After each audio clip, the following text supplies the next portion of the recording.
Hello everyone and welcome back to the channel. In today's video we're going to be breaking down Emma Frost's model from Marvel Rivals, and as always, thank you for your time and viewership. So without further ado, let's begin.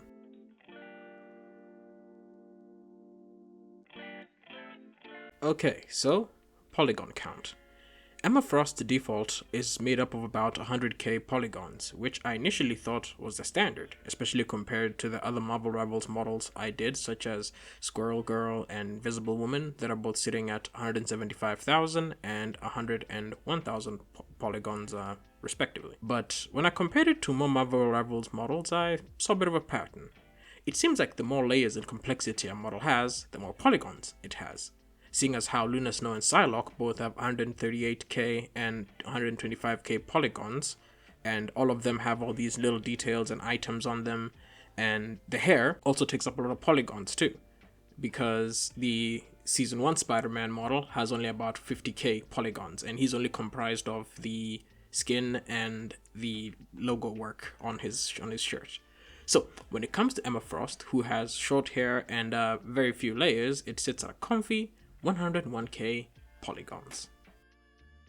So we're going to start by approximating what the base mesh was, and to do that you gotta see what parts of the skin that are already exposed, i.e. the head, chest, some torso, and a whole lot of thigh. Most of which is hidden, which is standard practice, because they're not gonna be showing, but the breasts are been fully modeled though, underneath.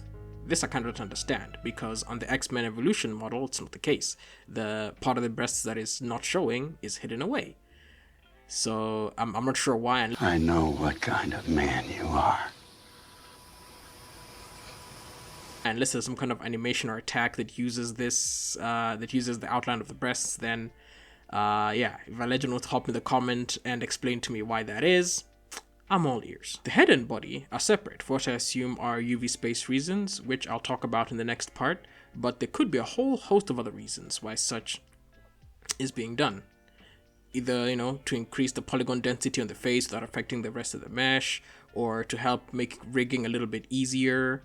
There's a lot of reasons. It depends on studio to studio. The hair, though, is pretty standard stuff. Hair cards on a transparent layer, but they also add these little ink stroke looking bits that I mentioned in previous videos I absolutely love. Top of the base mesh is this top that's actually the square root of 64 because it ate. Sorry about that. The bottoms with these offhangs here, which do so much with so little, and the boots that are so fly they don't even touch the ground. Can you tell that I really like this outfit? All of these have some really crispy edge flow to them too, so, shout out to whoever did the retopology on this one, you're the GOAT. I'd also like to take a moment to talk about how cool this shoulder pad part looks. It's made up of the underneath part, the arm layer, that's then followed up by this blue lining piece, followed up by the rest of the shoulder pad that then rest on top of a lining piece, which then the ice crystal bits fall on. I love this so much. Like this type of layering and detailing. I love it. I love dissecting it. It's so cool. And I think what I'm gonna do is I'm gonna make a video recreating just this particular part because I love it so much. So, with that mentioned, the final layer are these icicles that add so much personality and character to this model. Look at how different it looks without them. This is kind of why I hated or very much disliked the second, the S2 Psylocke skin, because it was so plain. It really did just feel like gratuitous horny bait. And lastly, this layer also has the earrings that I think are incredible. I love this design. The X and the little ice crystal on them. Ah, dude. Oh, they snapped with this one, alright. And as always, if there's something that I missed out or forgot to mention, or if there is a Marvel Rivals employee in the comments who wants to shed some light on why the breasts are modeled, among other things, go right ahead. I'm all ears. But now let's go talk about the textures and shaders. In the previous part, I mentioned something about the head being separate for UV space. What I mean is the head and the body both have 1K texture map instead of sharing one singular 1K texture map. This is to have enough space to add all these cool little details so they can actually be visible, because the smaller the texture size is, the less detail, it comes out a bit more blurry. But so far from all the Marvel Rivals models that I've done, it seems that all the shaders have the following setup with, give or take a few more textures depending on the specific model. So these, just to run down these type textures, they are a diffuse map that deals with the surface color and these cool looking little ink strokes that I love so much. A ORM map, which stands for occlusion, roughness, and metallic. 3 separate maps that are then baked into one, and each one is baked into the red, blue, and green channels respectively, so that they can then be separated by whatever engine it is that you're using, whether it's 3D software or a game engine. You can then separate them again and attach them to their appropriate channels. Now, the red channel is the occlusion, which are the shadowy crevices of the texture, which is something that the PS2 actually kind of used to do to fake shadows. Man, PS2 is so goated. Green is for roughness, which determines how hard light reflects on the surfaces, pretty much how clear reflections will appear on the material. So basically how smooth or how metallic it is, whether the shine is going to be a mirror reflection or it's got to be blurry. That's that single parameter, that's what it controls.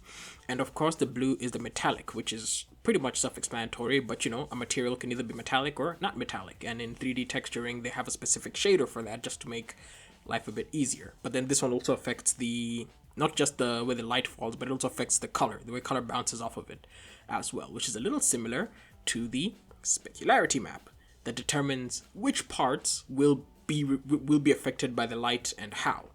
So pretty much the glossiness. And a great example of this, which I actually really, really like, is this cross pattern on this offhangs here, which only can be seen under certain light and under certain directions. This is done by just taking the specular map and highlighting those specific parts. And of course, our normal map that controls how bumpy the surface interactions will be with the light, allowing you to do things like add crevices, folds, and things like that without altering the mesh. This was something that was seen a lot back in the PS3 era, when they wanted to add, say, like a vent or something to a surface, and they didn't want to model it, just normal map it. Pretty cool stuff. Now, there's usually some confusion between the roughness and the specular map. How I understand it is that specular determines where and roughness determines how. But again, you could, depending on the project and the requirements, these can sometimes be, I don't want to say interchangeable. That would be wrong to say they're interchangeable. But when you get creative with it, you could do some really crazy stuff with it, as we saw on the cross pattern here. Now, these maps are used in the model to give it this very specific comic book look by doing things like, directly painting the art style into the texture, by using the surface shaders to make the light seem very flat, and using the normal map textures to accentuate the edges so they can have this striking, sharp comic book look that I find so cool. And there's a whole lot more stuff that's to be done here that I feel like that the shaders are doing that are a little bit outside my field of knowledge because I'm self-taught. But as always, if you want to hop in the comments and explain, I am always willing to listen. But to close it off, I also just want to mention how the alpha maps were used. An alpha map is used to make something transparent, or certain parts transparent. It was used really cool here in this crystals to sort of make the in-between, the seams of the crystals be clear, kind of making it look a little bit see-through, which is, kind of how ice is. And yeah, I think that's pretty cool.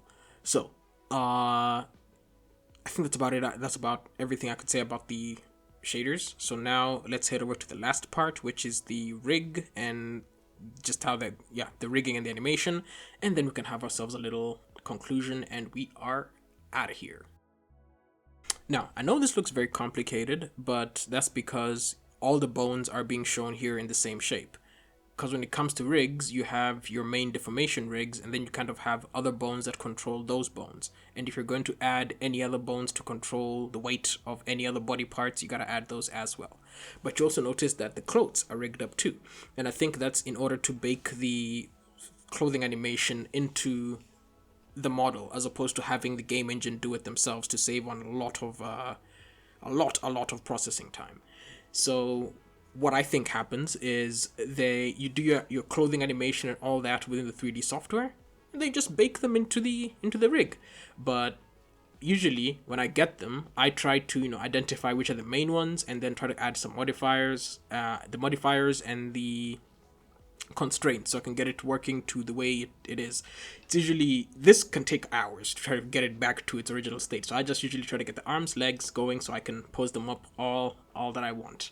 But when I was watching the animations for this particular model so I can see how it works, I noticed something. I noticed that excessive thigh jiggle. And that's being done by these bones here. That's right. They waited out and rigged out the thigh jiggle because Marvel Rivals up. I'm on to you guys. I'm on to you guys. I see what you're doing. I see what you're doing. But still, it's pretty cool. It's pretty cool. And I'm always very impressed by this whole, baking your simulations into the model thing. I want to try that, but I don't know what application I'm going to use it for because I focus mainly on animations. I haven't done any kind of game rigging or animation in a while. Game modeling or rigging and animation in a while because it's a whole different beast. But besides that, I think that's about everything I can say. It's not really much to this. I think for the next game review, if I can find some animations, I'll definitely grab them so we can have a better look at them. But I think that's everything. So let's head over to the conclusion. So in conclusion, I love the design of this model. I really enjoy how the top and bottom parts complement each other and how all these little details all come together to just elevate the quality to the next level. Yeah, and I'd also like to take this moment to say thank you for all the love and the views and the great comments that I got on my cloud comparison video. I usually expect my videos to do like a few hundred views, so to see it get 7,000 views in like a week for me it's still crazy. It's still surreal, So thank you. I love reading your comments. I love replying to you. I love interacting with you guys. So thank you for that. And yeah, if you want any more of this type content, you know what to do. Just subscribe. And if you would like to support me a bit more proactively, why don't you consider taking a look at my Patreon? I have that up for as little as $3-4, I think. But yeah, all in all, thanks for everything. Thank you for showing up, and thank you for being you. Bye.